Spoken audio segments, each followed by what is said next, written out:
Et si ce qu'on vous a enseigné sur le pardon était faux? Reste jusqu'à la fin de cette vidéo, car ce que je vais te dire va radicalement changer ta compréhension sur le pardon entre croyants selon la Bible. Premièrement, pardonner dans le grec du Nouveau Testament se dit charizomai. Ce mot vient de la racine charis qui signifie la grâce. Littéralement, pardonner veut dire offrir une grâce. On n'offre pas une grâce pour subir ou se laisser piétiner. On l'offre pour donner à l'autre l'opportunité réelle de changer. L'apôtre Paul nous dit d'être les imitateurs de Dieu. Et sur ce point, Jésus est d'une clarté absolue dans Luc 17, verset 3. Si ton frère a péché contre toi, reprends-le. Et s'il se repent, pardonne-lui. Le pardon biblique n'est pas une émotion aveugle. C'est une justice. On offre la grâce comme un don. Mais si la personne refuse la vérité, elle refuse de fait la grâce. Ne pas pardonner dans ce contexte précis ne veut pas dire garder de la rancune ou de la haine.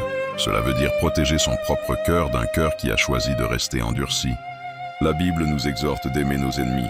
C'est vrai, mais elle nous demande aussi de nous éloigner de ceux qui se disent frères, mais qui persistent à vivre dans le désordre. Quand Dieu pardonne, il efface et il oublie. Dire « je pardonne mais je n'oublie pas » est un oxymore. C'est le signe que la dette est encore là, parce que la vérité a été refusée ou que la repentance n'était pas sincère. Le pardon biblique est une transaction de justice basée sur la vérité. Abonnez-vous pour plus de vérités bibliques brutes.